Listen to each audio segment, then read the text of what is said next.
Chinese engaged in creeping invasion in the Philippines via land purchases? Yan po sabi ni Congressman.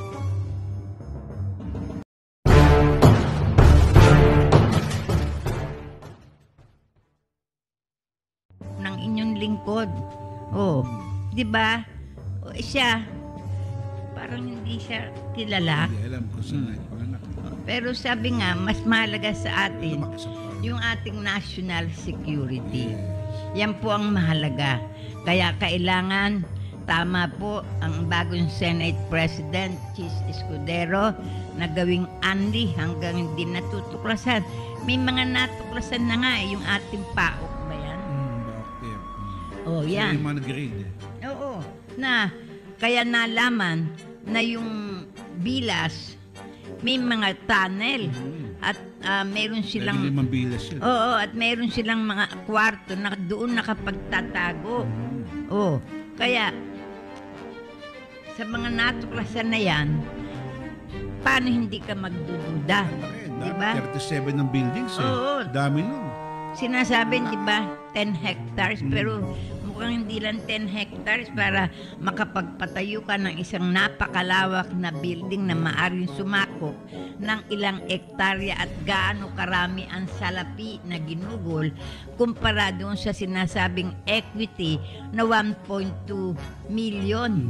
O na sinasabi niya na ibinenta niya yung kanyang lupa, yung share niya. Diba? Pero para mabili mo yung lupa na ganung kalaki at makapagpatayo sila at ikaw lahat ang kumuha ng permit, lahat nag-facilitate para mabuo yung bupa compound bilang mayor, diba? 37 buildings, anong gamit? Kaya, at saka mga kaduda-duda diba? O, biro mo, bali lumabas na 8 fugitive kasama isang Pilipino. O, diba? So, malaking pagdududa po. Kaya kailangan imbestigahan. Kung hindi niya alam yun, nagpabaya siya bilang mayor. Siya nagkulang doon. Yung tinatawag negligence of duty. Hindi mo alam, hindi mo area of your responsibility. Wala kang kaalam-alam na puro sinabi lang ng konseho. Dinala ka lang ng konseho. Ano bang klase ka na namumuno? Mapapahamak na yung iyong pinamumunuan, wala ka pang alam. Kaya nga may mga intelligence fund, pati mga mayor di ba?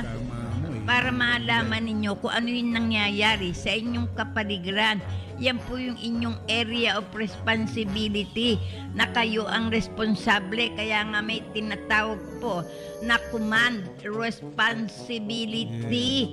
Maliwanag po yun dahil under your command, your area of responsibility, na kung ano man ang mangyari, pananagutan mo. Bilang mayor. Yan, natayo yung bupa compound na napakalaki at may mga kaduda-duda na mga bilas at naninirahan mga fugitive. Diba?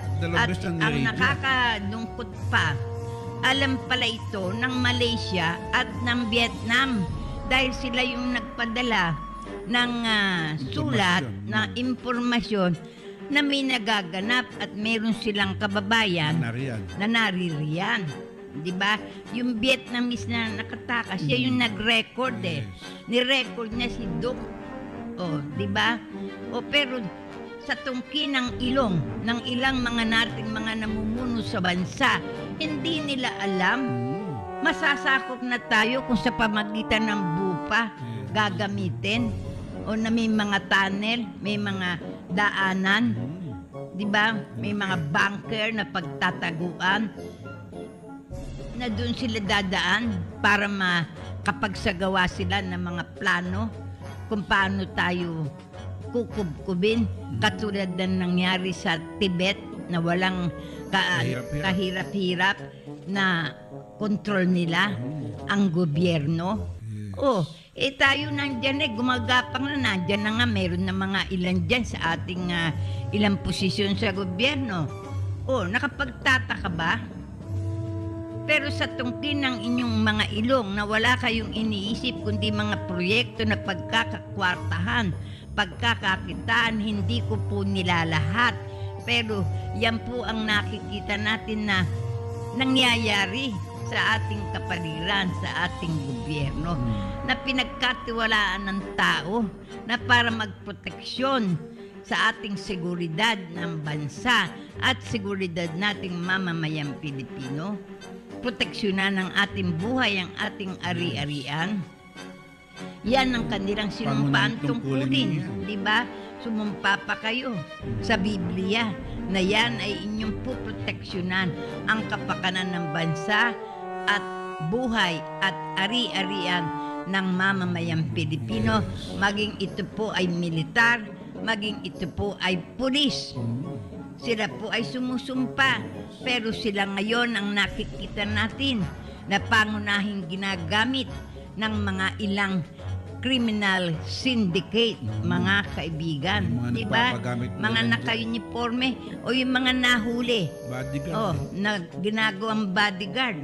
Protector kayo. May dating sundalo, naging pulis.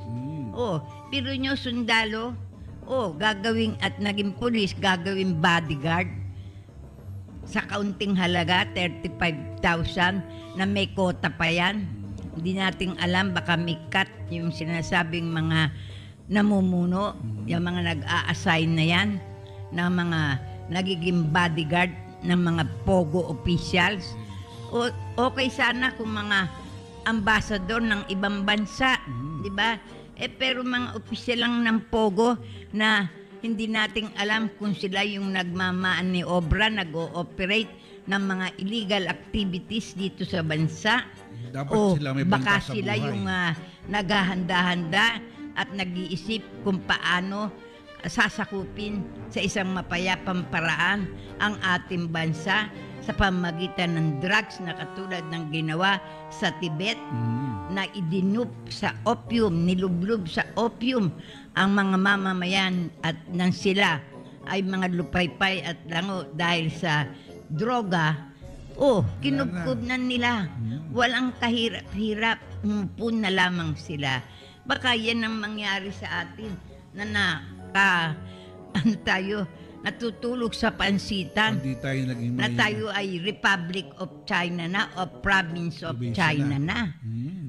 Hindi nakapagtataka dahil kontrolado ang ating ekonomiya ng mga dambuhalang negosyanteng Chino, mga bangko natin na ang mga policy ay hindi makatao dahil maglalagay ka ng deposito kapag ka nagkulang sa maintenance, kukunin na nila. Unti-unti, pagbalik mo, wala ka ng natirang pera sa inakala mo na may deposito ka pala. Yung pala, binago na. Ang maintenance, tinaas na. Ang pera mo sa dating maintenance. Kaya pagbalik mo, ubos na.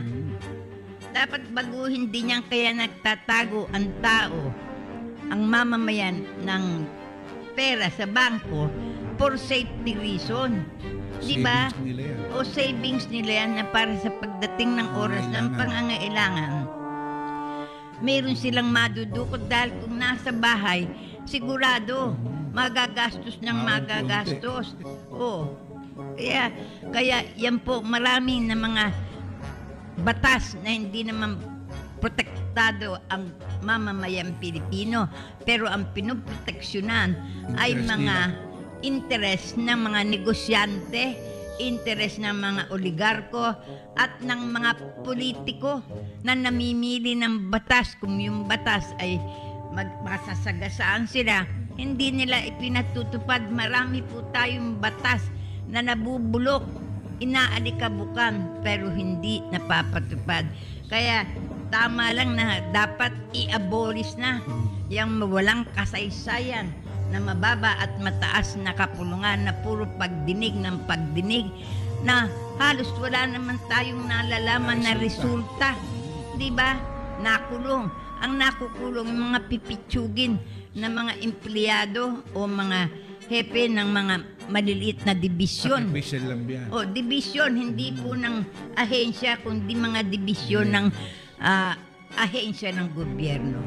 O, yan lang. Sakripisyo nila yan. Hindi katulad sa ibang bansa, kahit presidente, di ba? Panagot nila. O, kahit na prime minister, pinananagot.